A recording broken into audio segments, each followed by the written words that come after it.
Previously on Drag Duel, Hydra and Rosa had some words for Tyler and Shanidza after their top placements in the first round. The contestants made outfits with bedsheets for their side quests, and after over 750 audience votes, Calli Coquette came out on top. Her victory was short-lived, however, because after the audition bootcamp comedy challenge and the cultural couture runway, she did not survive and was the first contestant to be eliminated from Drag Duel. On a more positive note, Hydra left audition bootcamp with a win under her belt and the $100 that came with it, cementing herself as an early season frontrunner. My name is BUCY.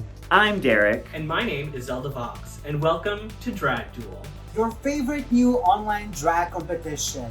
The winner of Drag Duel will receive a $2,500 grand prize courtesy of the Drag Detective, as well as $75 lash package courtesy of Lash Core. If you would like to contribute to the prize package, please email us at dragduelofficial@gmail.com.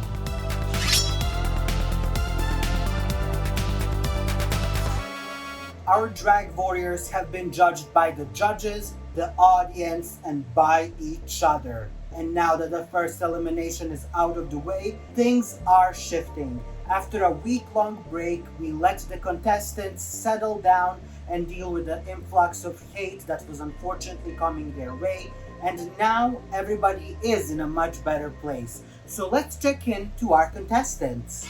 So I'm feeling really good about being in the top last week. Would I have loved a certified win? Absolutely. But you know what? That just means that we are gonna try our best next time. I think the audience perception, there is a lot of positivity and there is a lot of nice, but there is an undertone of snarkiness and negativity that lies beneath with this audience. All right, children, gather around. Not you fucking idiotic children that leave hate comments. The rest of you, sit around because Mama Gold is here to tell you a story of how the entire chat imploded the moment that Calli Coquette was eliminated, and her tears fertilized the soil of hatred against the Drag Duel judges. It was Oppenheimer, bitches. Oppenheimer, atomic, nuclear, hydrogen. It was brutal. All of the upset about Calli's leaving has been very jarring. I think that, you know, we all definitely feel a loss. The fact that a lot of the audience members are insulting instead of going and supporting or tipping the people who they thought deserved better, it really shows how toxic these communities can be. I think a lot of the tops and the bottoms are switched around in the audience's mind. If you ask my brown ass self, I think it's favoritism. Favoritism. It's audience favoritism, seeing certain people in a certain way, because as the cast, I think a lot of us agreed with some of the placements. We did disagree with a couple things here and there. On one hand, I understand your favorite goes home, you get a little upset, and you want to have somebody to call out. Nothing's rigged here. We are all small-time artists. We are all trying to make our best lovely life and artistry and drags out of this. We're trying to entertain. It feels like treading water. It feels like treading eggshells. I feel like everybody's on the struggle bus, everybody's going through it, and everybody is like kind of losing it, and I think that's the current vibe of the show. We are all kind of really trying to put our all into it and very stressed out and very much like insecure. I feel like a lot of us are feeling very insecure right now, and that's the vibe I'm getting. I'm really hoping that everybody like just celebrating what each of us do individually. And yes, we have to be pit against each other, but it doesn't mean we have to tear down the people who are not doing as good as the others. Lots of hatred towards the winner, lots of hatred towards people who were in the top, people who were safe, people who were in the bottom. I don't understand, y'all. Y'all gotta get your shit together. Y'all gotta stop being mean. Send Calli a tip. Tip the bitch. She can get non-flat wigs for the rest of her life. Tip Trisha because she won, regardless if you think she won or not. She did. Keep it to yourself, bitches. I get you have opinions. We have opinions. The judges' opinions, they're the only ones that matter. So we know that. You should too. I think some people are a little bit too worried about what the audience is saying. I know a lot of people like read the comments religiously, are on Reddit, are on YouTube, are on in their DMs. I read every single comment on everything. I like when an episode comes out, I refresh the comments every half an hour to see if there's anything new. I'm reading the comments. Like, I cannot hold myself back. I'm definitely reading the comments. Like, this is the first time for me that I'm exposed to, like, drag reality of the whole world. And of course I have to read the comments. I'm very, like, I think I should maybe stop. I think those people are getting really caught up in what the audience is saying. And the audience perception, like, changes with the wind. Like, depending on what they're seeing and how it's going. So I think it's not a good idea to be too caught up on what they're saying. I've done this before. I know how much I can take. I've limited my intake on the comments because I know I will get in my head if I overread them. The comments are starting to get to some of these girls, and I feel bad because a lot of them are really angels behind the scenes. I know Miss Rosa Gold might be the narrator and she might be a little harsh on camera, but I know in that group chat, and I know personally, individually messaging with her, she really is a sweetheart, and she really has been reaching out and making sure we're all okay. The last couple of weeks have been very tough for me personally. I received a couple of like very pointed hate DMs, people who were saying that I didn't deserve my spot, people who really didn't want to see me on their screens. And as much as I project this kind of like confident, like bitchy, cunty kind of persona, drag is my armor. Drag is like my way to get through the day. And it hit me, like it made me feel like a person.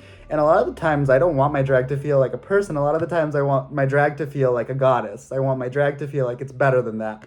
Y'all don't understand the live chat, which we might not be commenting, but we are hanging on to every single word you say. Every time you say we're in the bottom, every time you say we're in the top, every time you say it's a fucking scoot or a shoot, like it affects us. So receiving those messages and feeling like I am putting so much of myself out there, I'm putting my culture out there, I am putting my personhood, my personal life, I am for the first time ever showing my like boy face in relation to my drag. It hurts, y'all, and a bitch has feelings. A bitch is emotional. Just go fucking easy on us and enjoy. We are spending so much time, money, effort, and emotional sanity to give y'all a program that no other drag competition is giving you. So think about that. Think about that when you're in the live chat. Think about that when you're telling somebody that they don't deserve it, that their drag isn't valid. Think about it. Let me get real with y'all. I get that y'all are not used to seeing non-traditional forms of drag, but when you are specifically singling out the two drag kings for looking gross, that's fucking gross. There's nothing gross about like masculine presentations of drag. There's nothing wrong with AFAB people or any sort of person demonstrating that in their drag. There's like you commenting about like the body hair of most of the times the people of color on the cast. There's a reason. There's a reason that there's certain favorites in the crowd. There's a reason certain types of comedies really go across really well. And we keep our mouths shut because in the real world, as queer people, trans people, people of color, we go through this shit every day. We go through the microaggressions up, down, and around. But when it's here and when it's relating to our drag, I just don't think that, I don't agree. I don't agree, and I'm not gonna have it. I mean, this is drag duel. We are all having fun here. Like, it is serious for us, but it shouldn't be serious for the fans. Like, just watch it and enjoy it. We are having fun, don't ruin it for us, you know? Yeah, the judges' perception is very wichtig für mich. It's very important to me, but also like the people that are watching the episodes. Of course you wanna know what they think. Like, that's why I'm doing this. I wanna know what people think of my drag. It has made everyone in the cast a lot closer, I would say, because we kind of have to defend ourselves and each other. Last episode, I was not on the receiving end of the comments, but I can acknowledge that it was unhealthy and not good, and it is not my MO to see that. Be nice to us. We all do our best. Please, you don't have to tear us down. I'm crying in the club.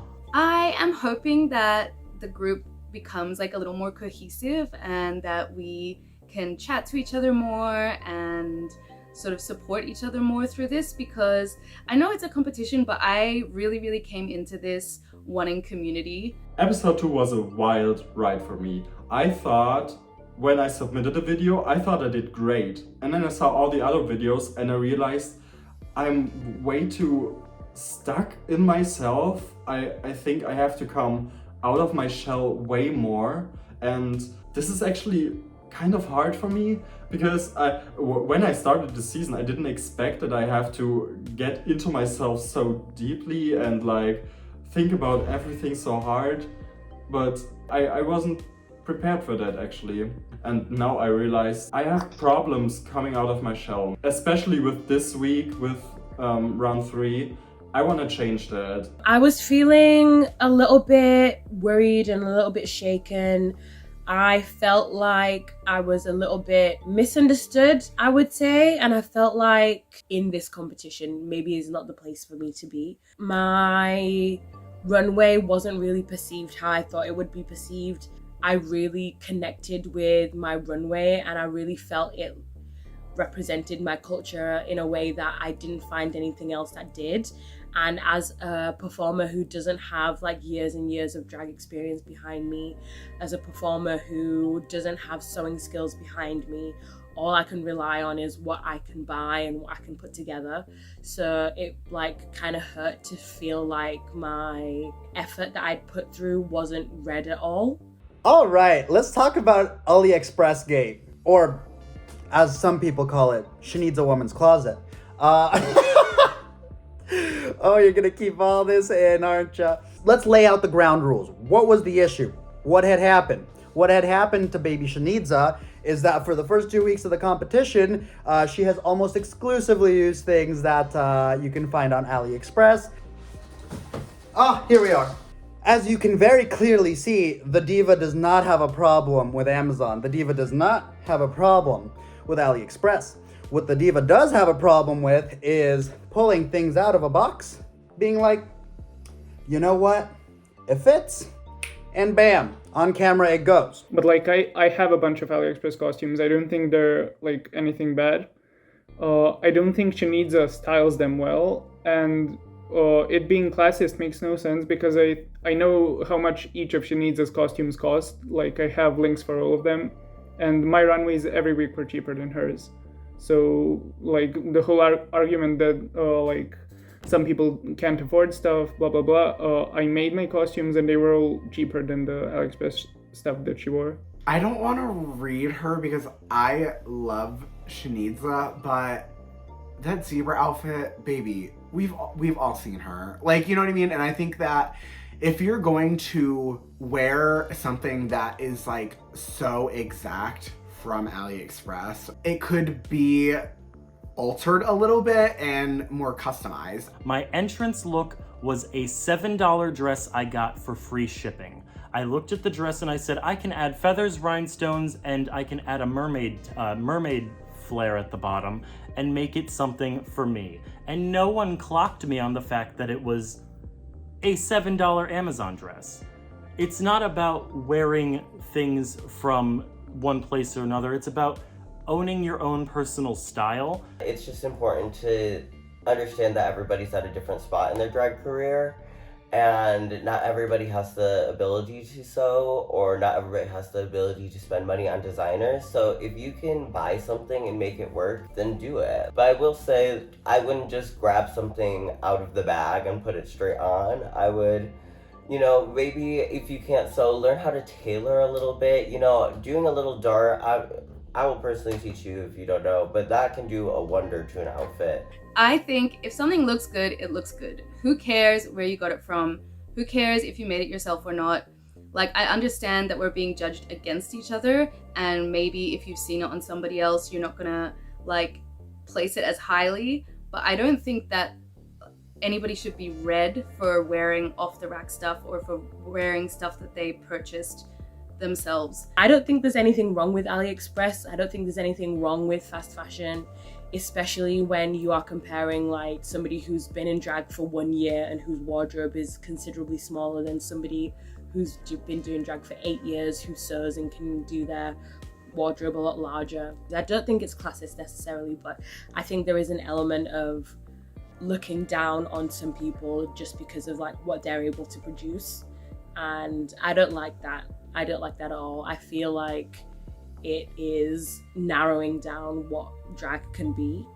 And also I come from a scene where performance is very heavily what we look to, and like I get judged on my performance, not necessarily on what I look like. So it's been a real turnaround, and it's been a real, you know, eye-opener, this whole situation. Honestly, as a designer, I really don't mind when people buy stuff from online. I feel like drag is about the performance of what you're doing, and it is so much more than just what like name brand you have on your back. As much as I love creating garments and as much as I love styling wigs, I know that not everyone is in drag for those reasons. So I'm like, I'm not gonna be mad at someone for buying something from AliExpress or Amazon. We've all done it.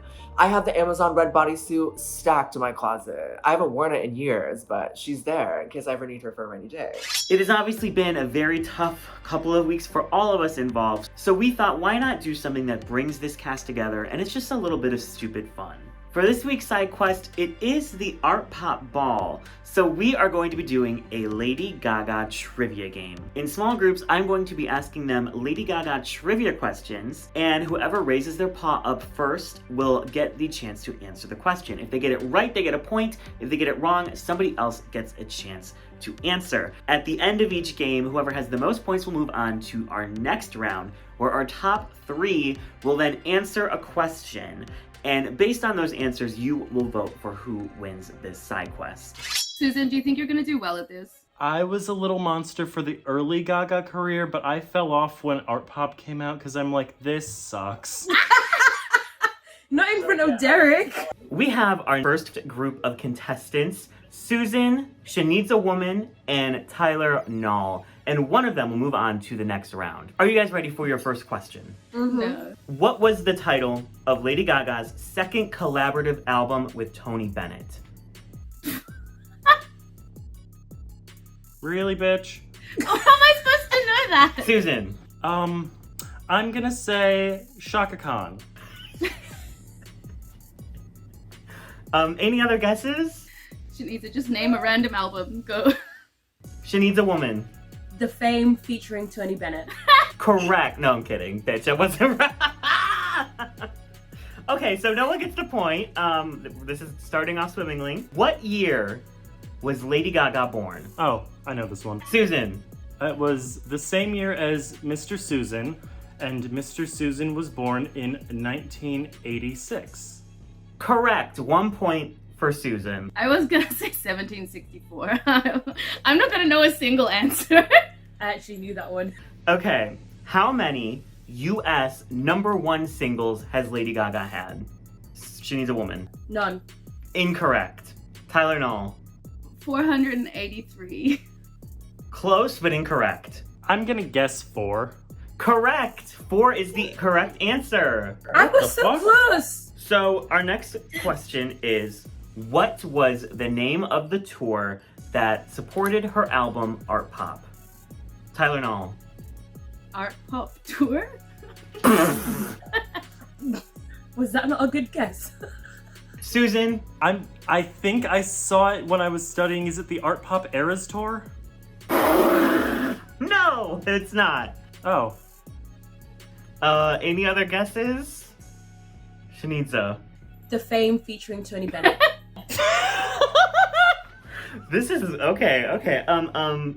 Susan currently has 2 points, and Tyler and Shanidza have nothing. And we have 2 questions left. What was the name of her character in the movie A Star Is Born? Oh, I know this one. Susan. Allie. Correct.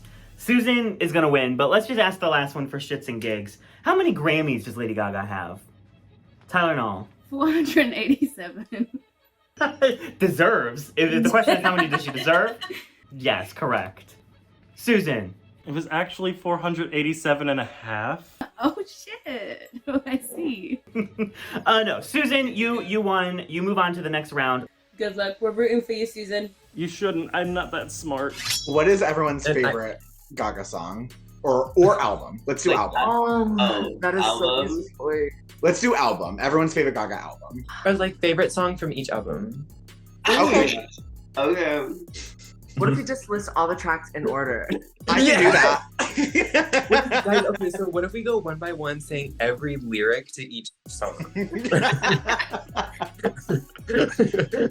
I'm joined by our second group, Christi DaVinci, Trisha Can, GlassStaine, and Orbit. Now, GlassStaine, you are a known Gaga stan. Do you feel the pressure? No. Not at all. Christi DaVinci, who here do you think has never listened to Gaga once in their life? This is a chat with a bunch of faggots, so... Oh. Eric. Oh.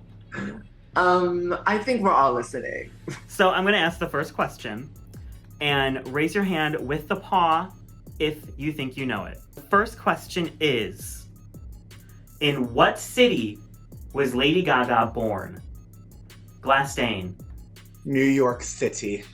Correct. 1 point for Glass. Rah, rah. You that rah, bitch? Are you the rah-rah bitch? Yeah, I thought so. Second question.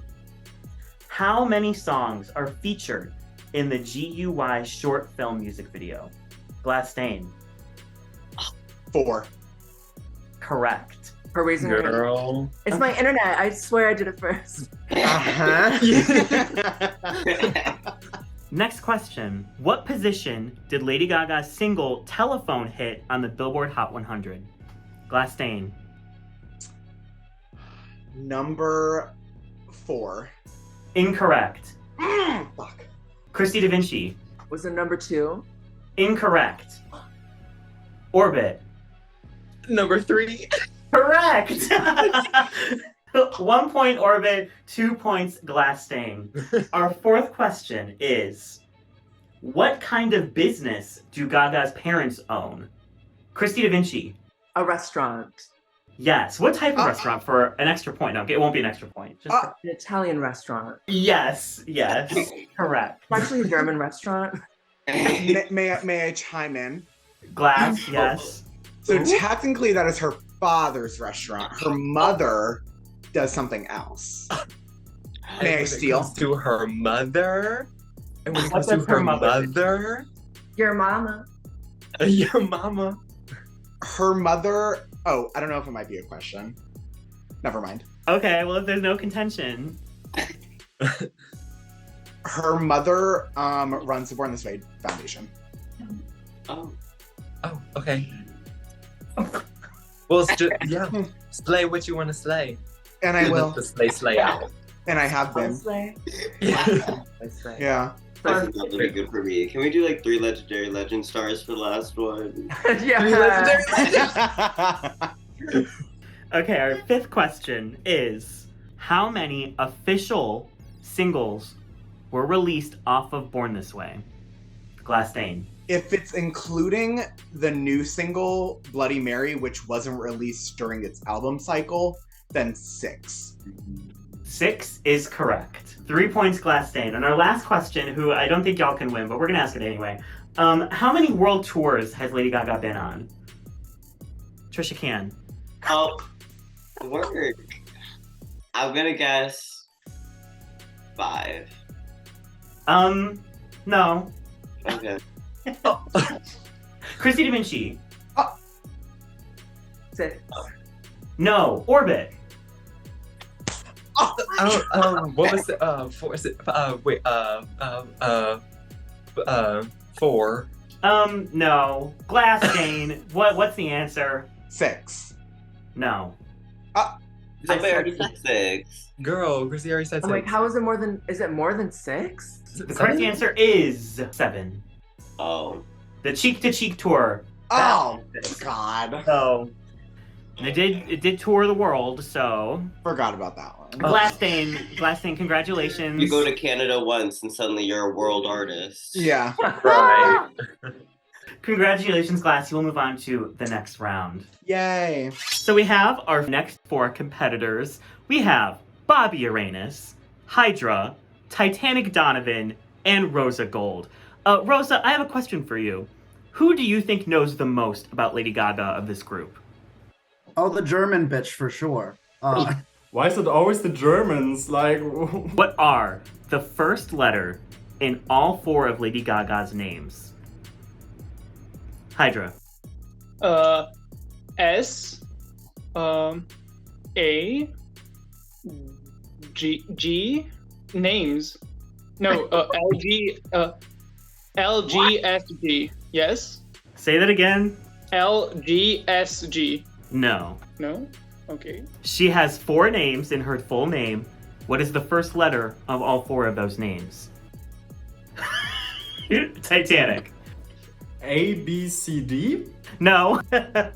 I'll give you 5 more seconds. Wait, can you Google? No, you can't use Google. No, okay. The answer is, her full name is Stephanie Angelina Joanne Germanata. Oh, Joanne. I didn't know Joanne. How do you not know Joanne? He added that one afterwards. No. Okay, so no one gets a point. Second question. What was the 3rd official single off of Born This Way? Thought was prepared than I thought. Hydra. Marry the Night. Wrong. Hydra. Epic Glory. Correct. Yay. Hydra gets a point. How old is Lady Gaga? Hydra. 36. Wrong. Rosa. 37. Correct. Work. I was just guessing. Thank you, Hydra. 1 point to Hydra, 1 point to Rosa. Next question. What was Lady Gaga's first Oscar nomination for? Bobby. Was it A Star Is Born, Shallows? Nope. What? Rosa. Was it Till It Happens to You? Correct. Rosa has 2 points. Right. I literally read that. I just love the performance. That's all I know about it. What is Lady Gaga's most streamed song on Spotify? Hydra. Poker Face. No. Rosa. Is it Rain on Me? No. Titanic. Is it Shallow? It is Shallow. 1 point Titanic, 1 point Hydra, 2 points Rosa. Our last question, unless we have a tie, in which then I will think of a tiebreaker in the moment. Our last question is, as of today, how many seasons of American Horror Story has Lady Gaga appeared in? Bobby. Just 1, I think. Nope. Nope. Okay. It's been good, guys. Titanic. 2. Correct. Yeah. So now we have a tiebreaker between Titanic and Rosa Gold. The question is, what is the opening song, the very first song, on Art Pop? I have no idea. This is what I know. It's Art Pop. It's Art. Oh, Pop. Sorry. Titanic. It's Art Pop. Wrong. What? Rosa. Is it Applause? No. Applause is the last song. Yeah. I don't fucking know. I'm not that faggy. Is it not kosher for me to allow Hydra to steal a point? Yes, it is. Neither of you bitches know it. Hydra, what do you think? Aura. It is Aura. Yeah. Aura. So here's what we're gonna do. We'll have another tiebreaker between the 3 of you. Let's think of a good question. Let's think of a really good question. Okay. Bobby just sitting back. What year did Lady Gaga's first album, The Fame, come out? Rosa. Was it 2011? No. Before that. Oh. Titanic. Oh fuck, now I'm stressed. Is it 2009? Nope. What? It's 8. Yeah. 2008. Yep. I think Hydra just literally stole this win from Rosa and Titanic. I only got my second answer because of Hydra, so I think she deserves it. Okay, well, congratulations, Hydra. You move on to the next round and continued your domination of side quests. Cool. Cool, Hydra. Thanks. Come on, Germany, I'm very disappointed. What do you mean, very disappointed? Oh, Lady Gaga got her name from Radio Gaga. Big Queen fan, I didn't know that. Bobby, you know you already lost. It's not making it better. I know. So we have our top 3 for this side quest: Susan, Glass, and Hydra. So now I'm going to ask them one question that they will answer, and based on these answers, you will vote for the winner. The question is, what is Lady Gaga's worst song? Hello, this is Susan. And I'm here to say, without a shadow of a doubt, that the worst Lady Gaga song is, in fact, Shape of You by Ed Sheeran. Here's why. That won Song of the Year, a song about objectifying a woman's body. It won Song of the Year over Kesha's Praying. And I will never forgive that. Thank you. My least favorite Lady Gaga song is gonna have to be Jewels and Drugs because I have functional ears. So please go vote for me. I even wore a shirt for the occasion, so this is my moment. And I need the money to put my dogs through college. One dog, but tuition for dogs is expensive here in Serbia, so please vote for me. Lady Gaga's worst song. I mean, personally for me, just like the entire The Fame album, just not for me. Other than that, honestly, the Fame Monster album too, just not really. And Born This Way, like, if I'm being real, I just don't really like Lady Gaga like that. I think that she...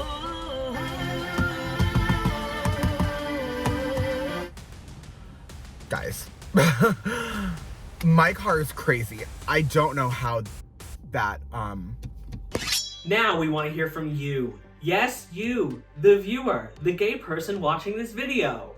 Linked in the description of this video is a Google form that you can fill out to select who you think is the winner of this side quest. Voting closes on Thursday, September 14th at 11:59 p.m. Eastern Time. For their round 3 main battle, the contestants participate in the Art Pop Ball. That is right, to celebrate 10 years of art pop, they all selected a song from the album, and it is their job to create an original music video for it. We wanted to see fierce performances, original concepts, and high production value. On the runway, the category is the Art Pop Era. We wanted to see our warriors' takes on some of Lady Gaga's most iconic looks from the Art Pop era.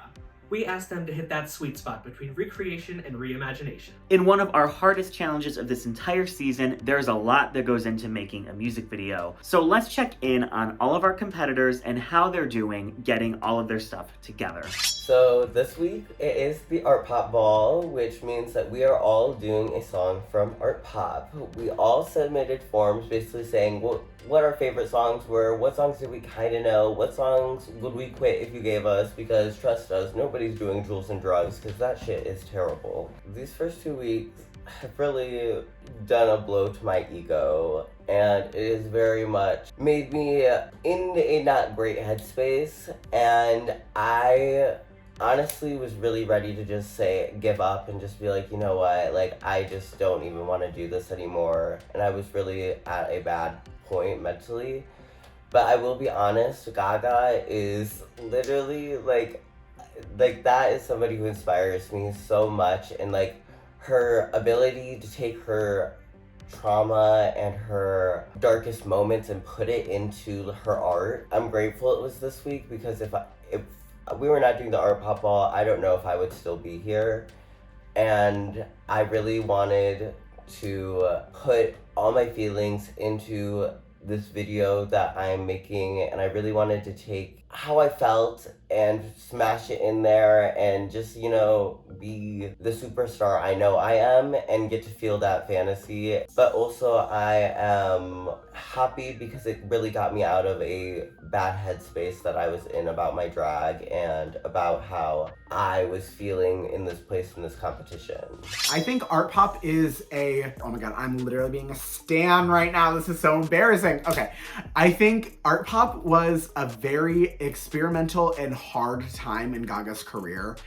She was just coming off kind of like the success of her first 3 albums of The Fame Monster, and Born This Way, and then like the crushing, like devastating hip injury that she had, and that caused her to cancel the Born This Way Ball tour, which I was going to, and my date got canceled, and I will never let that go. I think art pop resonates with queer people and her fandom so much because it is such a unique album for her. I think she did a lot of things that are completely different, and it's a very experimental album, especially like looking back, like that was released in 2013. Girl, like I feel like Gaga has always been like a trendsetter, and I think that art pop really helped kind of like move music into like a more electronic way going down the years. But art pop is just fucking iconic. Like the imagery of art pop, and she was doing like a lot of like shock value. If you look at any of her interviews from the art pop era, like they're all characters, it's all camp. It's literally my art pop tattoo. Art pop was the album that made me fall in love with Lady Gaga. Like, I was very into dubstep at the time. Don't judge me, it was 2013, okay? It just had such a cool sound, and I fell in love with it so immediately. It is Gaga at her most animated, and I feel like that is what queer people love about Gaga, is that she is like insane. And I feel like art pop just like the sound of it, the imagery, the fashion, all of it just encapsulates like Lady Gaga. So I am the only contestant who has been safe for both weeks thus far, so I'm hoping that that changes for the better in the coming weeks. I feel like not all of the challenges are like me, and I feel like I'm sometimes finding it hard to find a way to connect the challenges back to me. Hopefully my status in the competition starts changing and I'm not just blending into the background, because I did not sign up to blend into the background, and I do not blend into the background ever. That is not what I like to do. Oh boy, we're doing the Lady Gaga music video challenge. An entirely physical challenge requiring a lot of takes and effort. Everyone was so excited to do this except for me, and I really dreaded this because I'm not gonna start crying. I'm not crying at the club right now. It is very hard to have to do a physical challenge that constantly reminds me of the fact that everything for me is a struggle. I worked on this the second I found out about it, because I knew it was going to be a struggle for me. I had to film a few more things to finalize everything to make my video good, and I got horribly sick. I got miserably sick. I had no voice. I couldn't stand. I was overheating. I was miserable. Not using it as an excuse, it's just what it was. But I finally get better. I throw out my back on Wednesday. It is due Sunday, and I can't move for days. I'm piecing together my runway in 15-minute increments so that every 15 minutes I work on it, and then I rest my back for 2 hours. It took me so much effort. It took me so much energy. I cannot emphasize how much my body makes me hate myself. I hate myself for what my body is able to produce. I hate being limited by my flesh prison. I wasn't a winner chicken dinner this week. No, I was a loser turkey dessert. So yeah, I'm not excited.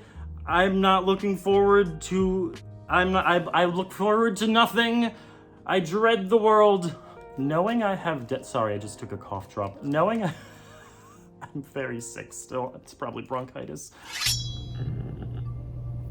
This challenge has been so difficult. As you can tell, I haven't slept at all. I honestly think I was overconfident in what I could produce and present.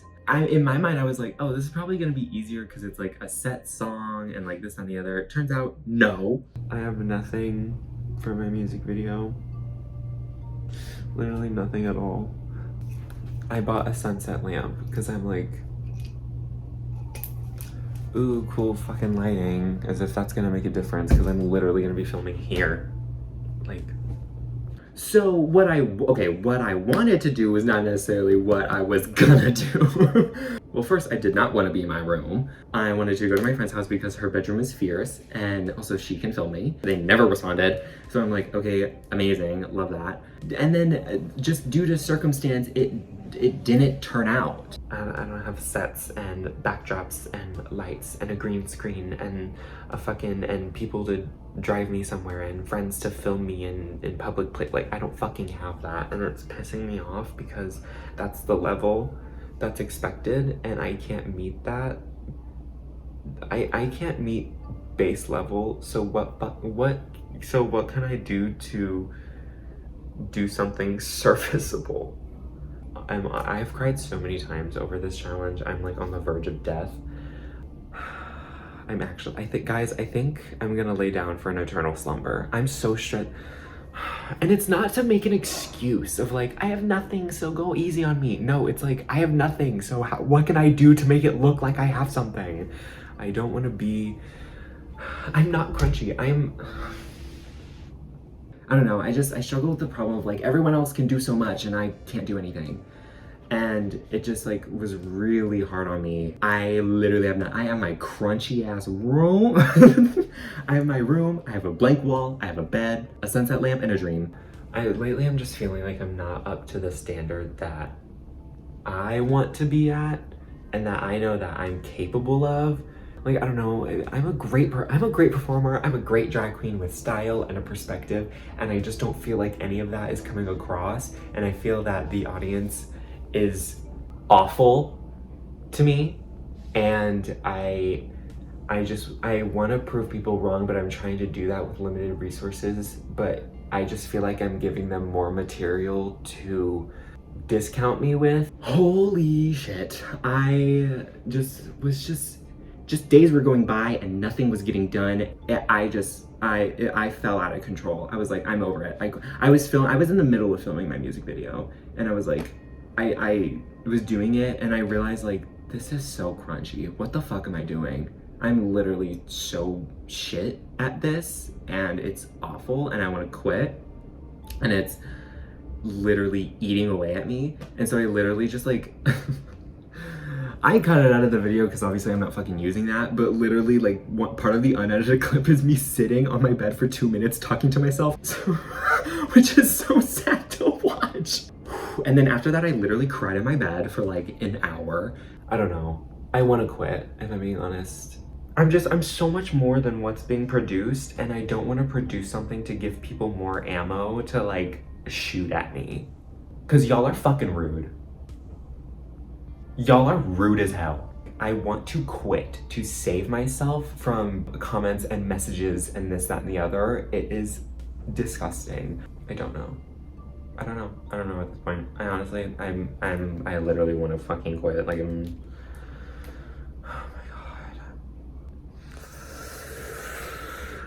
god. Oh my god, I want to scream so bad. I'm going home. That is all for this week. Want to see more of what our contestants are working on behind the scenes, including unedited confessionals, unused lip syncs from last week, and even the chance to watch the episode a day early with us, the judges? Then you should subscribe to us over on Patreon. Subscribe to us here on YouTube so that you don't miss a single second of Drag Duel action. Don't miss next week's episode where our contestants will be showing us their fierce art pop music videos and their incredible creations on the runway. Next week we'll be joined by extra special guest judge, YouTube's own Kayla Says. I cannot wait to see how this works out. See you next week. Rawr! I need a job.